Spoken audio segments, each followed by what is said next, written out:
तत्रासीनं मुनिं वीक्ष्य कपिलाख्यमधोक्षजं हस्तौत्समाहितमनः प्राञ्जलिः प्रणतो महान्। महान अंशुमान ने भगवान श्री विष्णु के अवतार श्री कपिल नामक मुनि को देखा, जो घोड़े के निकट ही आसीन थे। अंशुमान ने उन्हें हाथ जोड़कर नमस्कार किया और दत्त चित्त होकर उनकी प्रार्थना की। पूरी तरह मन को समाहित करके प्रार्थना कर रहे हैं। कहीं मन विचलित नहीं है कि मेरे इतने सारे कुल में उत्पन्न 60,000 पुत्र हमारे विमाता के पुत्र सब चले गए। नहीं, कोई शोक नहीं है, पूरी तरह उनकी शरण में पहुंच गए। और ऐसी सुंदर स्तुति की है। अंशुमानुवाच न पश्यति त्वां परमात्मनो जनो न बुध्यतेऽद्यापि समाधियुक्तिभिः कुतो परेतस्य मनः शरीरधि विसर्गसृष्टा वयमप्रकाशाः। अंशुमान ने कहा, हे भगवन, आज तक ब्रह्मा भी आपके अगम्य पद को ध्यान या चिंतन द्वारा समझ पाने में असमर्थ हैं, तो फिर हम जैसों की कौन कहे। जो ब्रह्मा द्वारा देवता, पशु, मनुष्य, पक्षी और जानवर इत्यादि के विविध रूपों में उत्पन्न किए गए हैं, हम क्या हैं, कैसे जानेंगे आपकी महिमा, क्योंकि हम तो पूरी तरह अज्ञान में ही हैं। इसलिए हम साक्षात भगवत स्वरूप आपको कैसे जान सकते हैं। हम तो केवल हाथ जोड़कर आपके सामने खड़े हैं। इच्छा द्वेष समुत्थेन द्वंद्व मोहेन भारत सर्वभूतानि सम्मोहं सर्गे यान्ति परन्तप। इच्छा और द्वेष से जो कि उत्थेन उत्थित होता है, अंदर से होता रहता है। अचानक इच्छा हो जाती है, कोई खुजली लग जाती किसी को देख कर कि उसके पास है, मेरे पास भी हो, ऐसा कुछ हो जाए तो बस। द्वेष होता है, उसके पास क्यों है, मेरे पास क्यों नहीं है, मेरे पास था उसने कैसे ले लिया। द्वेष, ये जो है द्वेष दोनों आते हैं, कोई एक पक्ष नहीं होता, दोनों आते रहते हैं। इच्छा और द्वेष, इच्छा और द्वेष। कुछ की इच्छा रहती है, उससे द्वेष रहता है, नहीं मिले तो फिर द्वेष है। तो ये द्वंद्व चलता रहता है, कभी इधर कभी इधर। द्वंद्व मतलब युद्ध चलता रहता है, शांति नहीं रहती अंतःकरण में। जब तक ये इच्छा है तो द्वेष भी है, राग है तो द्वेष भी है। समवृत्तौ निरंतरौ, निरंतर रहते हैं, साथ ही रहते हैं। इस द्वंद्व से जीव मोहित होते रहते हैं। मोहीन, द्वंद्व मोहीन, कंफ्यूज हो जाते हैं, क्या करूं। भारत सर्वभूतानि, सारे जीव मोहित होते हैं, कोई बचा नहीं है। सम्मोहम सर्गे यान्ति परन्तप। बार बार बार बार ऐसे जीव भगवान को कैसे जान सकते हैं, क्योंकि चित्त समाहित होना चाहिए, शांत होना चाहिए, राग द्वेष से रहित होना चाहिए, तब भगवत आराधना समझ में आती है, भगवत तत्व समझ में आता है। और नहीं तो ऊपर ऊपर से कुछ कुछ समझ में आता है, बट अंदर हम उतर नहीं सकते। इसलिए सत्व रजतम, इससे मोहित जीव माया, त्रिगुणों से मोहित जीव, त्रिगुणमयी माया मोहित जीव है। भगवान कहते हैं मुझे नहीं जानते, मैं परेभ्यं गुणेभ्यः परम, गुणों से परे मैं हूं। इसके लिए ओवरकम करना पड़ेगा। कैसे जाएं इन गुणों से परे, दृष्टि कैसे ऊपर करें, सबसे कैसे मुक्त हों, तो उसका भी उपाय ब्रह्मा जी बताते हैं। भगवान की स्तुति करते हुए ब्रह्मा जी दशम स्कंद में कहते हैं कि अथापि ते द्वे वपदाम्बुजद्वय प्रसादलेशानुगृहीत एव हि जानाति तत्त्वं भगवन् महिम्नो न चान्ये कोऽपि चिरं विचिन्वन्। अपने प्रयास करते रहें चिरम, दीर्घ काल तक, लंबे समय तक, जन्मों जन्मों तक प्रयास किया जाए, चिरम विचिन्वन, नहीं समझ सकते।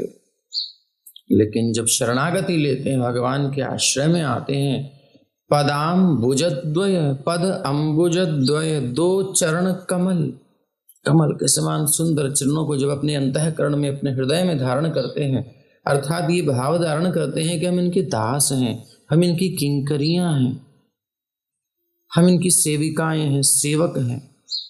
इतने सुंदर सुंदर चरण, इतने प्यारे प्यारे चरण,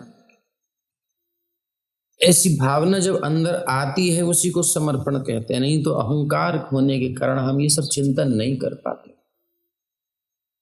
तो तब जानाति तत्त्वं भगवन् महिम्नो, तब वो उस तत्व को जान सकता है जो कि ऐसे साधारण किसी के समझ में नहीं आ सकता, अहंकारी की समझ में नहीं आता। कैसे समझ में आएगा? क्योंकि वो उन्हीं की कृपा से समझ में आता है, और कृपा के लिए समर्पण आवश्यक है, पुकार चाहिए, प्रसाद लेश और थोड़ी सी कृपा चाहिए, ज्यादा नहीं, लेश प्रसाद लेशानुगृहीत एव हि। जो थोड़ी सी कृपा प्राप्त कर लेता है उसे सब अनुभव हो जाता है, और नहीं तो चिरकाल तक ढूंढता रहे, कुछ नहीं मिलता। तो इस प्रकार से ये देह भाजस्त्रिगुण प्रधाना गुणान् विपश्यन्त्युत वातमश्च यन्मायया मोहितचेतसस्त्वां विदुः स्वसंस्थं न बहिः प्रकाशात्। हे स्वामी, आप सबके हृदय में भली भांति स्थित हैं, चरण पकड़ने के लिए कहीं जाना नहीं, बस ध्यान अंतर्मुख करना है। बहिर्मुख हैं हम सब बाहर देखते हैं, अर्थात शब्द स्पर्श रूप रस गंध, जो मायाकृत हैं, जो विषयी लोग हैं, जो वो देखते हैं वही हम देखते हैं, इसलिए हम भी विषयी हैं। हम मायाकृत वस्तुएं देखते हैं, हम भौतिक वस्तुएं देखते हैं, अर्थात हम इंद्रिय तृप्ति के लिए देखते हैं। ये बहिर्मुखता है। जब हम अपना इंद्रियों को तृप्त करने का भाव त्यागते हैं तो उसको अंतर्मुख होने की प्रारंभिक अवस्था कहते हैं। और जब हम भगवान की सेवा करने की इच्छा प्रकट करते हैं तो उसको अंतर्मुख होने का प्रयास कहते हैं। और जब हम भगवान की सेवा में प्रैक्टिकली लग जाते हैं और भगवान के नाम का उच्चारण करते हैं, उनकी सुंदर रूप का, चरणारविंद का स्मरण करते हैं, ध्यान करते हैं, श्री विग्रह का दर्शन करते हैं, तो ये उनके चरण कमलों का आश्रय लेना होता है अंदर ही। हे स्वामी, आप सबके हृदय कमल में भली भांति स्थित हैं, किंतु भौतिक आप सबके हृदय में भली भांति स्थित हैं जिसमें कमल रूपी चरण उग रहे हैं, लेकिन भौतिक शरीर से ढके हुए समस्त जीव आपको देख नहीं पाते, क्योंकि वो भौतिक प्रकृति के 3 गुणों द्वारा संचालित बहिरंग शक्ति के प्रभावित रहते हैं, भ्रमित रहते हैं, आपसे विमुख रहते हैं। उनकी बुद्धि कभी सत्वगुण, कभी रजोगुण, कभी तमोगुण से ढकी होने के कारण वो प्रकृति के इन 3 गुणों की क्रियाओं प्रतिक्रियाओं को ही देखते हैं। जो भी किस देखते हैं, प्रकृति क्रियमाणानि गुणैः कर्माणि सर्वशः, और कुछ दिखाई ही नहीं देता। तमोगुण की क्रिया प्रतिक्रियाओं के कारण जागृत हो चाहे स्वप्न हो, सो रहे हो चाहे जाग रहे हो, जीव केवल भौतिक प्रकृति की कार्यविधि को ही देख पाते हैं, वो आपको नहीं देख पाते। इसलिए योगी इन सबसे अपनी इंद्रियों को मोड़ लेता है और कहीं और जाना चाहता है, लेकिन उसको बेचारे को पता नहीं होता कि सीधी सीधी रास्ता है। प्रेम से पुकारो भगवान का नाम, हरे कृष्णा कृष्ण कृष्ण हरे हरे, हरे राम राम राम हरे हरे। जब भाव से भर करके पुकारें, या भाव नहीं है तो ऐसे ही पुकारें तो भाव आएगा। भाव से फिर पुकारें तो फिर और आगे इंटेंस फीलिंग आती जाएंगी, यानी जहां से हम चलेंगे उससे आगे ही जाएंगे। नाम जपते जपते जपते जपते और अपराध रहित जपेंगे तो जल्दी काम बनेगा, नहीं तो लंबा। लेकिन होगा नाम से काम, कथा से काम, और भगवान की अनुभूति उसे होने लगती है। उसे मायाकृत सब वस्तुएं देखनी बंद हो जाती हैं, सब श्री कृष्णमय दिखाई देने लगता है। उसे सारा कनेक्शन मिल जाता है। अभी हम परेशान रहते हैं, कनेक्शन लूज हो गया, कनेक्शन लूज हो गया, किस कहाँ कहाँ मिस्टेक है, कहाँ गड़बड़ है, और जैसे ही मिल जाती है, ओ ये रहा कनेक्शन, कनेक्ट हो गया, क्या बात है, आनंद आ गया। ऐसे ही संसार में कोई कनेक्शन टूटता है, ऐसे ही भगवान से हमारा मिसकॉन्सेप्शन, भ्रम हो गया है कि कनेक्शन नहीं है। अपनी तरफ से हमने अपने आप को ऐसे मान लिया है, बस उसको जोड़ना भर है, याद करना है, एक्चुअली बस जुड़ा तो है ही। जो भी कुछ दिखाई दे रहा है, जिस दिन श्री कृष्ण से जुड़ा हुआ दिखाई देगा, उन्हीं के सुख के लिए दिखाई देगा, बस समझ में आ गया सब कुछ। फिर भगवान दिखने लगेंगे। प्रेमांगनच्छुरित भक्ति विलोचनेन सन्तः सदैव हृदयेषु विलोकयन्ति यं श्याम सुन्दरमचिन्त्य गुणस्वरूपं गोविन्दमादिपुरुषं तमहं भजामि। इसलिए बाहर से हम स्नान आदि करके शुद्ध रहते हैं, किंतु अंतःकरण के स्नान के लिए भगवान का स्मरण, उनके नाम का जप आवश्यक है। तब ही एक दिन पूर्ण पुरुषोत्तम भगवान का हमें साक्षात्कार हो पाएगा, क्योंकि अशुद्ध से मिलते नहीं भगवान। अभी गंदगी है, उस गंदगी को साफ करने के लिए भी ये हरि नाम ही है। चेतो दर्पण मार्जनम, सब उपाय इसी हरिनाम से होंगे। जो जहां है, जिस परिस्थिति में है, बस नाम का आश्रय ले लें, एक दिन भगवान के योग्य हो जाएंगे, बस फिर भगवान प्राप्त हो जाएंगे। तम त्वामहं ज्ञान घनं स्वभाव प्रध्वस्तमाया गुण भेद मोहैः सनन्दनाद्यैर्मुनिभिर्विभाव्यम् कथं विमूढ़ः परिभावयामि। हे प्रभु, भौतिक प्रकृति के तीनों गुणों के प्रभाव से मुक्त हुए साधु पुरुष, जैसे कि ज्ञान के पुंज चारों कुमार हैं, ये ऐसे साधु पुरुष, सनक सनंदन सनत कुमार सनातन जैसे साधु पुरुष ही आपके विषय में सोच सकते हैं। हम लोग कहाँ सोच पाते हैं, हमें तो वही रोटी कपड़ा मकान फालतू की चीजें दिमाग में रहती हैं। जैसे तैसे थोड़ा समय भक्ति करने का मिलता है, भक्त संग मिलता है, थोड़ा प्रयास करते हैं, बट फिर उसी जगह पहुंच जाता है मन। कहाँ सोच सकते हैं भला? मुझ जैसा अज्ञानी आपके विषय में कैसे सोच सकता है? प्रशांत माया गुण कर्म लिंगम अनाम रूपम सदसद्विमुक्तम ज्ञानोपदेशाय गृहीत देहम नमामहे त्वाम पुरुषं पुराणम। कितना सुंदर भाव से स्तुति कर रहे हैं। हे शुद्ध शांतिमय स्वामी, शांति के स्वरूप हैं, कोई प्रभाव ही नहीं है। अनुकूल हो चाहे प्रतिकूल हो, प्रकृति ही क्रियमाणानि, हमें कुछ हो ही नहीं रहा। यद्यपि ये भौतिक प्रकृति संपूर्ण सकाम कर्म और उनके फलस्वरूप भौतिक नाम जो मिले हैं हमको, सब बदलने वाले, और रूप जो बदल जाएगा, ये सब आपकी सृष्टि है, फिर भी आप उनसे अप्रभावित रहते हैं। हमारी सृष्टि हमारा बालक है, लेकिन हम उससे प्रभावित हो जाते हैं। हमने घर बनाया, लेकिन हम घर की टूट फूट से प्रभावित हो जाते हैं। हमारी सृष्टि से हम प्रभावित होते हैं, लेकिन भगवान अपनी सृष्टि से प्रभावित नहीं होते। अब प्रभावित रहते हैं, पृथक रहते हैं। इसलिए आपका दिव्य नाम वो भी जगत से पृथक है, क्योंकि आप ही पृथक हैं।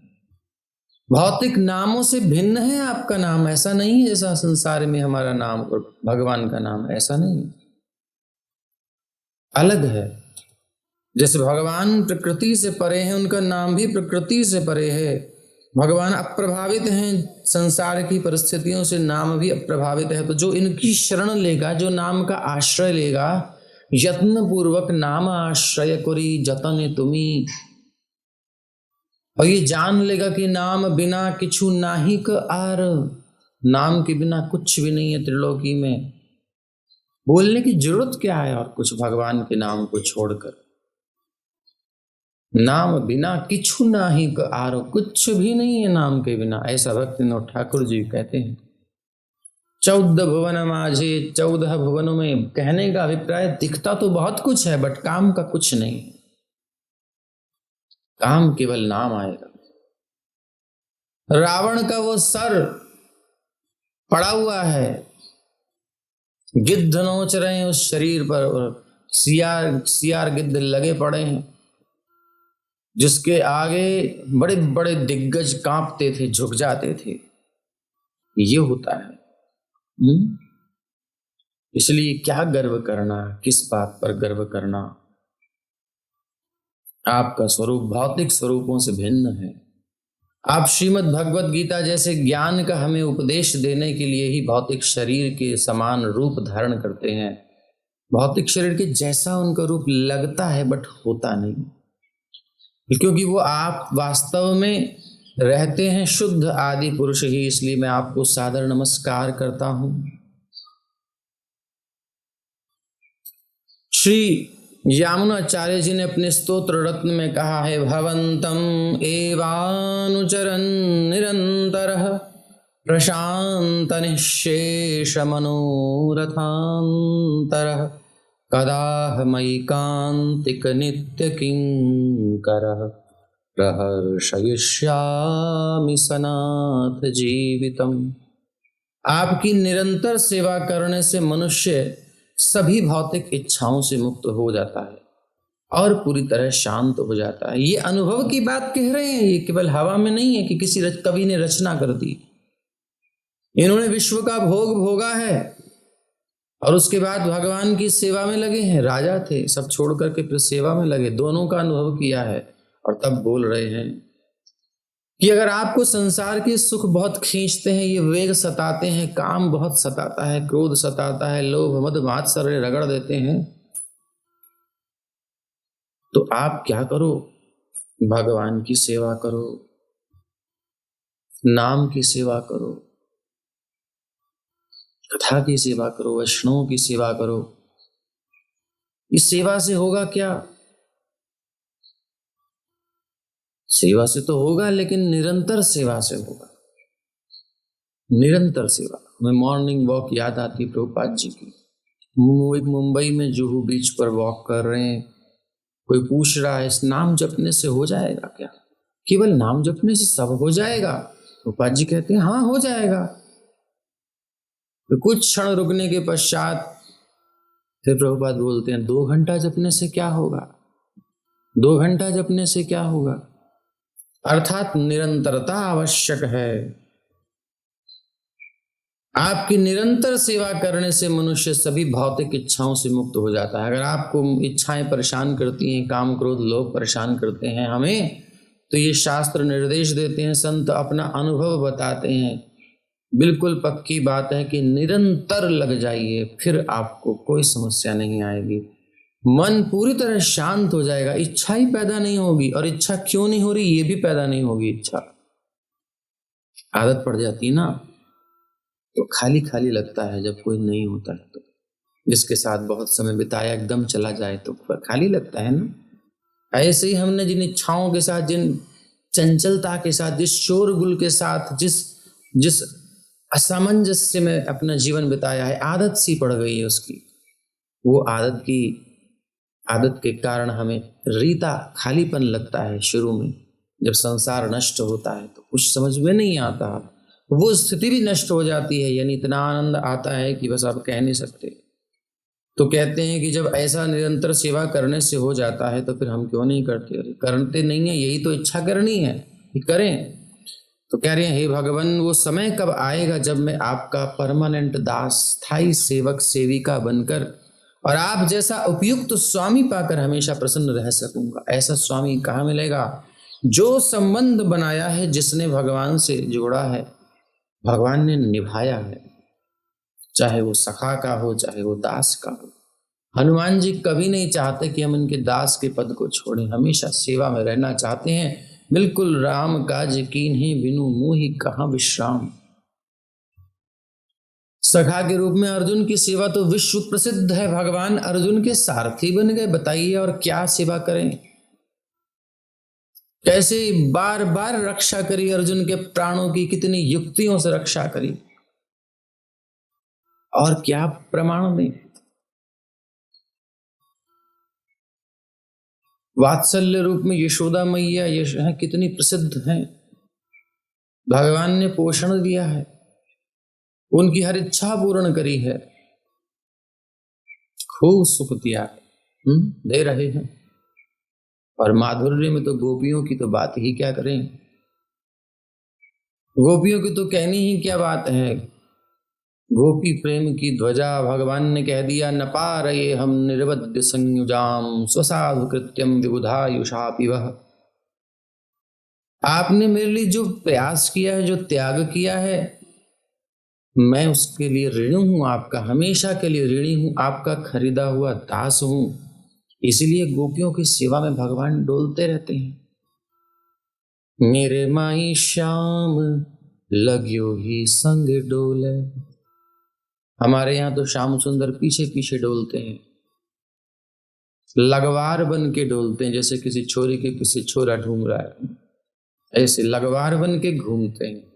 बट वो क्यों घूम रहे हैं? क्योंकि उन्होंने काम ही ऐसा कर दिया है, अपने आप को समर्पित कर दिया है, कोई भी बाधा छोड़ी नहीं, सबको नष्ट करके, ध्वस्त करके, कोई भी मर्यादा नहीं रखी। भगवान और हमारे बीच में कुछ नहीं होना चाहिए, कुछ सहन नहीं किया इन्होंने। ऐसी स्थिति इन गोपियों की है, तभी तो वो डोलते हैं। हमारे भी डोल सकते हैं, करें तो सही कुछ। हम तो छोटे छोटे विषयों में फंस जाते हैं, छोटी छोटी कामनाओं में अटक जाते हैं, कहाँ कुछ त्याग सकते हैं। कहने का अभिप्राय, संबंध जो बनाता है भगवान से, भगवान निभाते हैं अनंत काल तक, हमेशा के लिए। कैसे बनाया? गोपियों की क्यों इतनी केयर करते हैं, क्यों ध्यान रखते हैं स्पेशली? गोपियों ने भगवान श्री कृष्ण की बुलावट सुन करके, उनकी आवाज सुन करके, उनकी वेणु ध्वनि का श्रवण करके कि हमें कॉलिंग आ रही है, अपने घर में बंद कर दिया था, लेकिन शरीर को छोड़ दिया। जैसे कि हम कपड़ा छोड़ दे हमारी जान बचाने के लिए, हम अपने कपड़ा फट जाए, उतर जाए, अपनी जान तो बचेगी। सो हमारे प्राण वहां हैं, हम प्राणों के बिना कैसे रहें, इस भाव से गोपियों ने अपना शरीर त्याग दिया और प्राणों से, अपने प्राणों से परम प्रियतम से मिल लिए, जाके मिल गई। ऐसा त्याग है गोपियों का, इसलिए तो भगवान पीछे डोलते हैं, तो भगवान निभाते हैं फिर। इसीलिए भगवान इतना प्रेम करते हैं। तो हम भी कुछ करें, लेकिन हम तो मन के रथ पर बैठे रहते हैं, और मन जो कहता है वही करते हैं। मनोरथेना सती धावतो वही। यामुनाचार्य जी कह रहे हैं, कब ऐसा होगा, निरंतर सेवा में लगा रहूंगा, इच्छाएं खत्म हो जाएंगी, मन शांत हो जाएगा और परमानेंट आपकी सेवा में ही लगा रहूंगा, कुछ नहीं चाहिए मुझे और। ऐसा कब होगा? त्वन्माया रचिते लोके वस्तु बुद्ध्या गृहादिषु भ्रमन्ति काम लोभेर्ष्या मोह विभ्रांत चेतसः। हे भगवान, जिनके मन काम, लोभ, ईर्ष्या और मोह से मोहित हैं, वो आपकी माया द्वारा बनाए गए इस जगत में झूठे ही घर को, गृहस्थी को, आदि आदि जो भी कुछ है, इसमें अपनी रुचि रखते हैं, अपना मानते हैं, बहुत केयर करते हैं। देखो देखो ये क्या हो गया मेरे को, ओ स्पॉट पड़ गया कोई, लाओ ये कर दे। कितना केयर करती, बाप रे। इसी में इतना मन फंसा दिया है हमने भगवान में, कहाँ बचाए लगाने के लिए। वो घर, पत्नी तथा संतान में ही आसक्त रहकर इसी भौतिक जगत में ही निरंतर भ्रमण करते रहते हैं। टाइम ही नहीं है प्रभु जी हमारे पास, कैसे करें। टाइम ही नहीं। कहाँ कहाँ बिजी हैं वो सब हम जानते हैं, कहाँ बिजी। अनित्य जगत में अद्य न सर्वभूतात्मन काम कर्मेन्द्रियाशयः। गोपियों ने इसी को त्यागा था। पति सुतान्वय भ्रातृबान्धवान्नति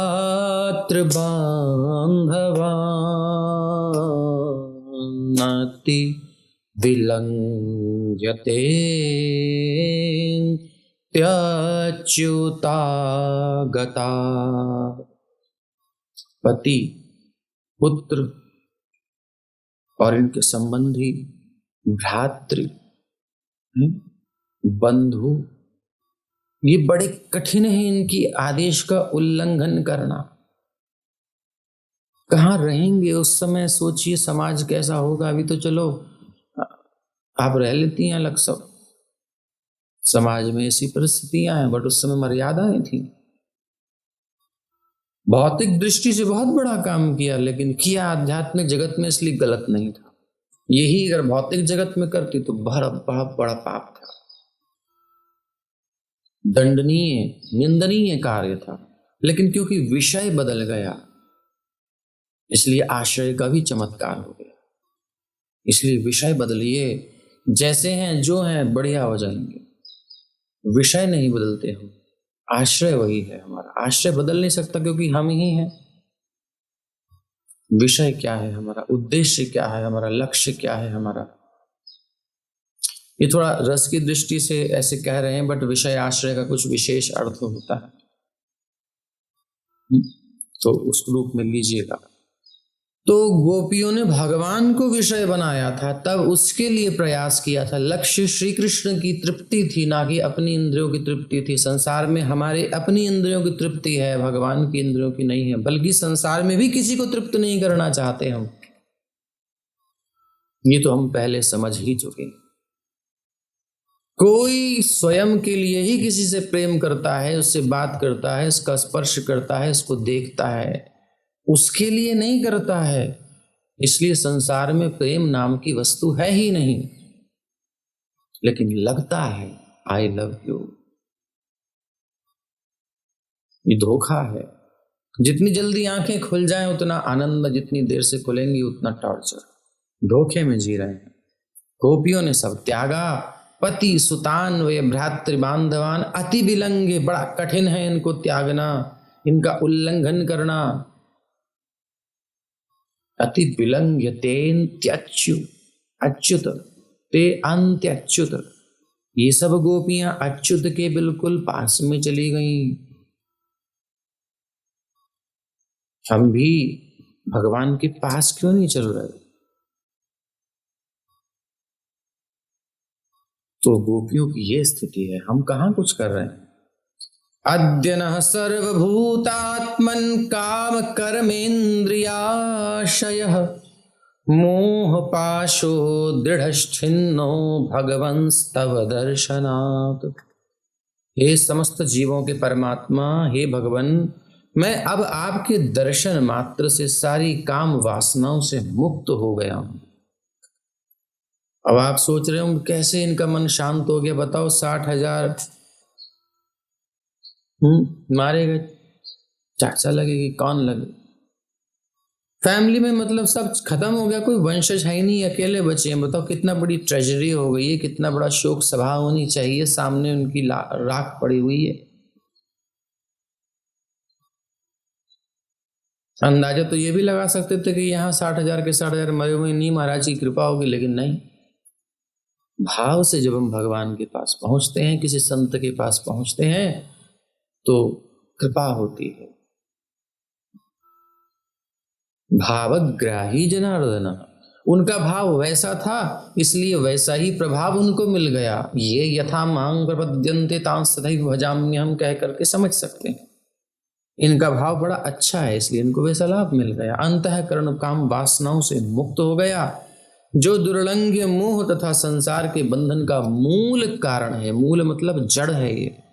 ये वासना, ये काम वासना हमारे अंदर जो है, इच्छाएं जो है हमारे अंदर, यही दुर्लंघ्य मोह जो हमको मोह हो जाता है ना, हम जान करके समझ करके भी नहीं कर पाते, इस मोह से निवृत्त होने के लिए यही उपाय है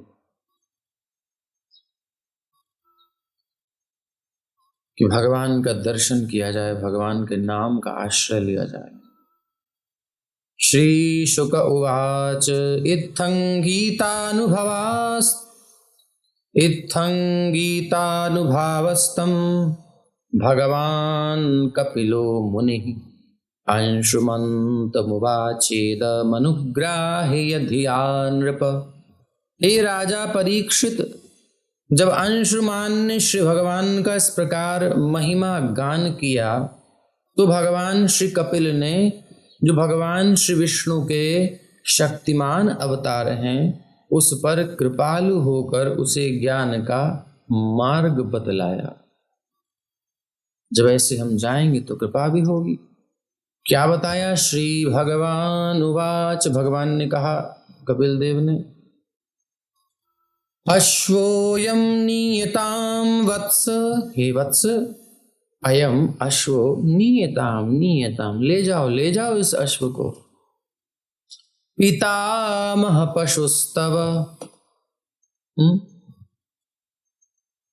क्योंकि तुम्हारे पितामह द्वारा, बाबा द्वारा ये खोजा जा रहा है, बेचारे परेशान हैं इसी चक्कर में, कितना अनर्थ हो गया। इमे च पितरो दग्धा, और तुम्हारे जो पितर हैं ना, ये दग्ध हो गए हैं, जल गए हैं, इनका उद्धार कैसे होगा? गंगाम्भोर हंति नेतरत, गंगा अम्भोर, गंगा के जल से, तरंती, ये तर जाएंगे, गंगाम्भोर हंति, गंगा के जल का जब आप स्पर्श कराओगे इनसे, तब इनका उद्धार होगा, ना इतरत, और कोई उपाय नहीं है। इसलिए कोई सॉल्यूशन मत ढूंढना, टाइम वेस्ट मत करना, सीधा फोकस करो लक्ष्य के ऊपर। ऐसे ही साधु स्पष्ट बताते हैं, भगवान स्पष्ट बता देते हैं कि जब तक मेरी शरण नहीं लोगे, मुझे समर्पण नहीं करोगे, अपने अहंकार के अंतःकरण के अंदर स्थित जो भावनाएं हैं, अहंकार के कारण उसमें मत रहोगे, तब तक माया के जूते खाओगे, और कोई रास्ता नहीं है।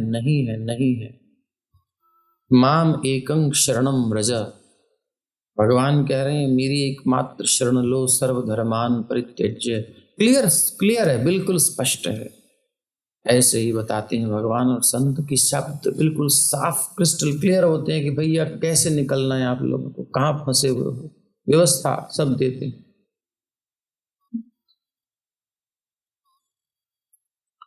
तो और कोई साधन नहीं है, जाओ समाधान कर दिया एक ही श्लोक में हर प्रकार का। तम परिक्रम्य शिरसा प्रसाद्य हयमानयत, सगरस्तेन पशुना यज्ञशेषं समापयत। तत्पश्चात अंशुमान ने भगवान श्री कपिल की प्रदक्षिणा की और अपना सिर झुकाकर उन्हें सादर नमस्कार किया। इतना ही तो करना है, झुक जाना है भगवान के आगे, बस पूरी तरह हृदय से, मन से, बुद्धि से, इंद्रियों से, शरीर से, सब चीजें सेवा में लगा देनी है भगवान की, तन मन धन, बस फिर सब हमारा ही है, क्योंकि अब हम उनके हो गए ना। अब कोई किसी की संपत्ति को अपनी संपत्ति मान करके यूज करना चाहे तो चोरी है, गलत है, अपराध है, दंड है, मिलेगा उसको। लेकिन वो कोई संबंध बना ले, उसका कोई संबंध निकल आए, छोरी है तो छोरे से ब्याह कर ले, कोई लड़का है तो उसको भैया बना ले, पिताजी बना ले, कोई बना ले, मतलब रिलेशन बना ले, हो गया काम, समर्पण कर दे, दूर ना रखे। तो वो सब उसी का तो है, वो घर में कहीं घूमे, किसी चीज को उपयोग करे, नो प्रॉब्लम। और घर वाली बन जाए तो फिर तो बात ही क्या है। तो ठाकुर जी के साथ संबंध बन जाएगा। तो फिर ये प्रॉपर्टी कहीं जा थोड़ी रही है, वो तो दी ही हमारे लिए है, लेकिन तब समस्या आती है जब हम इसको अपनी मान लेते हैं। प्रभुपाद जी उदाहरण देते हैं, जैसे कि कैशियर होता है बैंक का, उसकी समस्या कब शुरू होती है? जब वो सोचता है वाह कितना पैसा आ गया, चलो इसको लेके चलते हैं, वाह मजा आ गया, तो मेरा है। समस्या उसी समय शुरू हो गई, सारे चार्जेस लगेंगे उसके ऊपर, केस लगेंगे। और नहीं तो वो यूज करे, उसकी पगार तो उसको मिलनी मिलनी है। ऐसी भगवान की संपत्ति है संपूर्ण विश्व में, उसमें से हमें जितनी नीड है उतनी लेने का अधिकार तो है। तेन त्यक्तेन भुंजी था मागृधा कस्य स्विद्धनम, भगवान ने किस किस के लिए हिस्सा बांट दिया है वो उसमें रहने दो। अपने हिस्से की वस्तु है वो भी भगवान को स्मरण करके ऑफर करके लेनी है, बस इतना सा तो लाया, क्या करना है। और भगवान जब देखते हैं कोई ऐसा है, प्रकृति जब देखती है ऐसा है, तो वो और देती है। प्रॉपर यूज करने वाले को और देने का मन करता है। और जो यूज ना करे, गाड़ी कोई मांग करके ले गया, अगले दिन डंप करके भेज दी, ये तो चल ही नहीं रही, क्या हुआ पता नहीं क्या हो गया, आइए दोबारा मांगने बताऊंगी तुझे। और कोई ले गया, कुछ खराबी थी उसने सही करा के दे दी, तो आप कहोगे कि नहीं नहीं नहीं नहीं ले जाइएगा, कोई बात नहीं, फिर कभी जरूरत हो तो बता देना, खाली है। तो भाई ऐसे होता है ना। सो ठाकुर जी की वस्तु का सदुपयोग करना है, प्रॉपर यूज करना है, कुछ भी हमें वेस्ट नहीं करना है। भगवान की प्रॉपर्टी इस दृष्टि से ही देखना है, ईशावास्यम इदम सर्वम, बस यही है। झुकना ही तो है, और क्या करना है। इस प्रकार उन्हें पूर्ण रूपेण संतुष्ट करके अंशुमान यज्ञ पशु को वापस ले आया, और महाराज सगर ने उस घोड़े से यज्ञ का शेष अनुष्ठान संपन्न किया। राज्यमंशुमते न्यस्य निःस्पृहो मुक्तबन्धनः आऊर्वोपदिष्टमार्गेण लेभे गतिमनुत्तमाम्। अंशुमान को अपने राज्य की बागडोर सौंप कर तथा समस्त भौतिक चिंता, अब देखो जो 60,000 गए वो नहीं कर पाए, अकेला पोते ने कर दिया काम। कितना इंटेलिजेंट है, अकेला भी है, सो उसको राजा बना दिया। सौंप कर बागडोर राज्य की और भौतिक चिंता सारी जितनी थी महाराज सगर ने छोड़ दी। होगा छोड़ दिया, दे दिया, सब चार्ज दे दिया, मुझे कोई सोचना ही नहीं। अपन लोग देने के बाद भी सोचते हैं कुछ कर रही है कि नहीं कर रही। बहुरानी आई है नई नई, और अब चाबी तो दे दी, लेकिन फिर भी हम सासू जी देखती हैं कुछ हो रहा है कि नहीं हो रहा है, कोई गड़बड़ तो नहीं कर रही। मतलब दिल रहता ही है। फिर जब छोड़ छाड़ के चले जाते हैं, बहुरानी देखना, चले गए अपना पति पत्नी, वो सास ससुर चले गए, थोड़ा घूम घाम के आए, अरे देखूं तो उसे चिंता रहती, पता नहीं क्या किया होगा क्या नहीं किया होगा, अभी उसे पता नहीं। तो आकर के देखेंगे ये अरे ये अरे ये, मतलब दिमाग में रहता है, छोड़ नहीं पाते अपन, छोड़ के भी। तो ये कैसे होता है? जब हम भगवान को भजन करने जाएं, भगवान की सेवा करने जाएं, तो संसार को मन से भी छोड़ के जाएं। इसलिए सौंप करके पुत्र को, और अब समस्त भौतिक चिंता और बंधन से मुक्त होकर सगर महाराज ने और्व मुनि के द्वारा उपदिष्ट साधनों का पालन करते हुए उनके निर्देशन में और शुद्ध गति प्राप्त की। यहाँ हमारा 8वां अध्याय पूर्ण होता है, 9वां अध्याय प्रारंभ होता है। अब 9वें स्कंद का 9.9। श्री शुक उवाच अंशुमांश तपस्तेपे गंगा नयन काम्यया कालम महांतम नाशक्नोत ततः कालेन संस्थितः। श्री सुखदेव गोस्वामी ने आगे कहा, राजा अंशुमान ने अपने पितामह की तरह दीर्घ काल तक तपस्या की, जैसे पितामह ने किया, सब कुछ त्याग करके तपस्या की। देखो, क्योंकि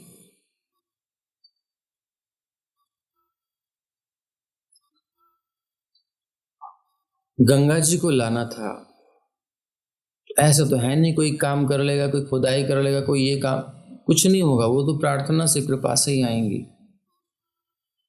तो उनको लाने के लिए इन्होंने तपस्या शुरू की, तो कई पीढ़ियों तक तपस्या चली है।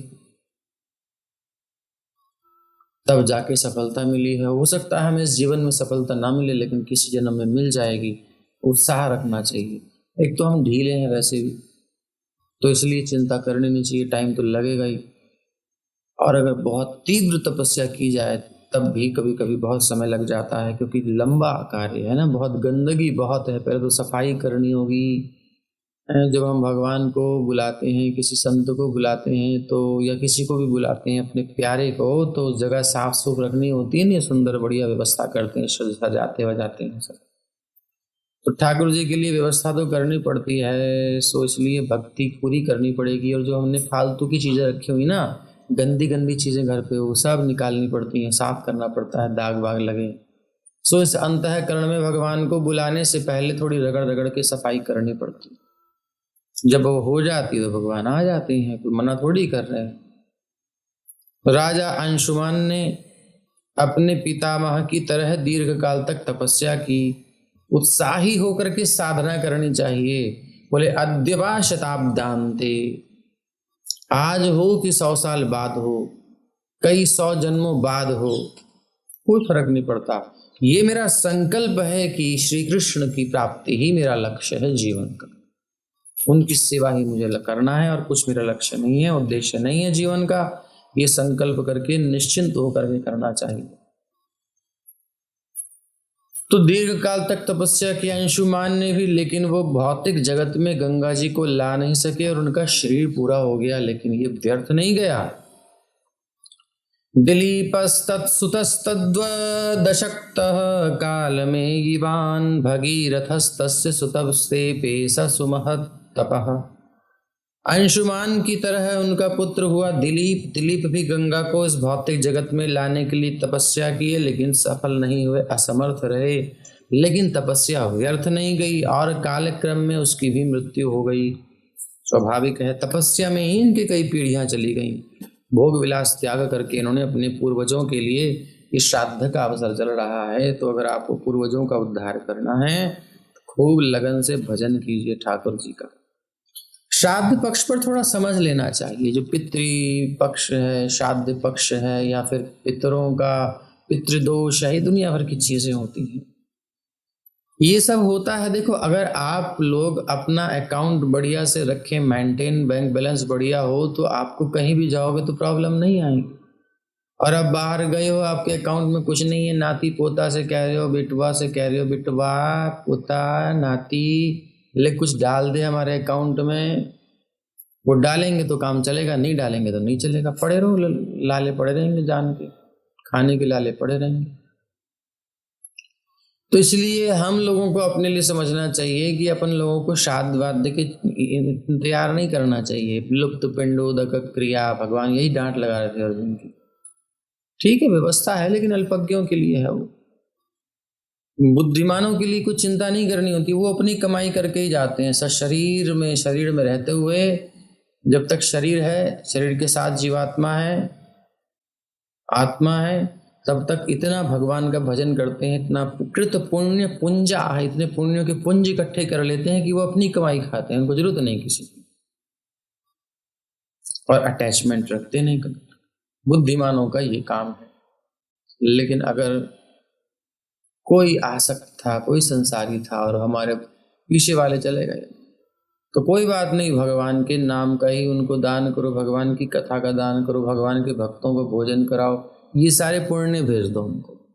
क्योंकि भौतिक पुण्य देंगे ना, तो फिर वो स्वर्ग आदि में कहीं थोड़ी सी जाएंगे। अगर वो अभी उनको शरीर नहीं मिला, तो वो शरीर वहाँ उनका अच्छा हो जाएगा। जैसे कभी कभी हम सपने में शेर बन गए, शेर बन के राजा बन गए एकदम से सपने में, तो देह परिवर्तित हो गया ना हमारे स्वप्न में ही। ऐसे ही उनका कुछ ना कुछ उच्च योनि, उच्च जगह पर पहुंच जाते हैं, उसी राज्य में, सूक्ष्म में। जैसे यहाँ की मनी विदेश में जाती है तो करेंसी चेंज होकर के पहुंच जाती है ना, ऐसे ही जिस रूप में वो होते हैं उस रूप में मिल जाता है। तो अब अगर हम मानते हैं कि हम इस फैमिली से हैं, तो करिए।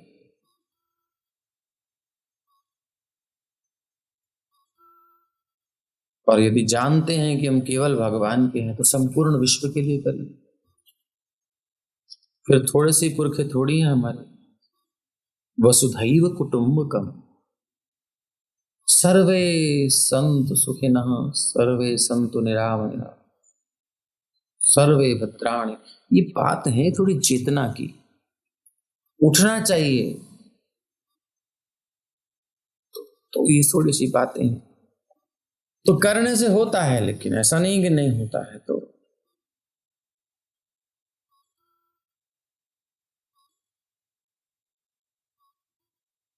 अब जो है दिलीप के पुत्र भगीरथ ने फिर गंगा को इस भौतिक जगत में लाने के लिए अत्यंत कठिन तपस्या की। भगीरथ की तपस्या में पूर्णता हुई, तपस्या की। यहाँ पर पूर्णाहुति डली। आहुतियां तो कई लोगों ने डाली, पीछे पुरखों ने डाली, लेकिन इनकी आहुति में अंतिम पूर्णाहुति हुई। दर्शयामास तं देवी प्रसन्ना वरदा स्मिते इत्युक्तः स्वमभिप्रायं शशंसावनतो नृपः।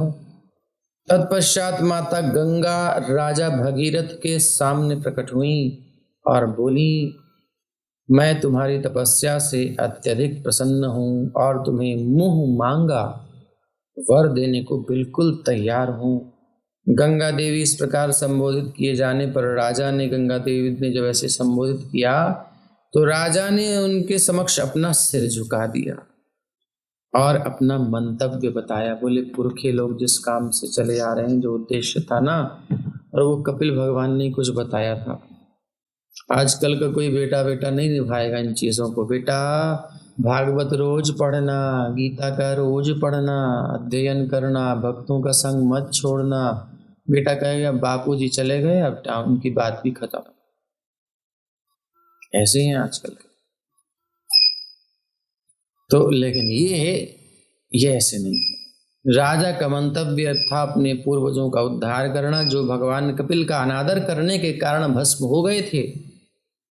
कोपि धारयिता वेगम। अच्छा, तो तुम मेरे को बुलाना चाहते हो, ठीक है बच्चा, लेकिन मैं जब उतनी वेग से आऊंगी,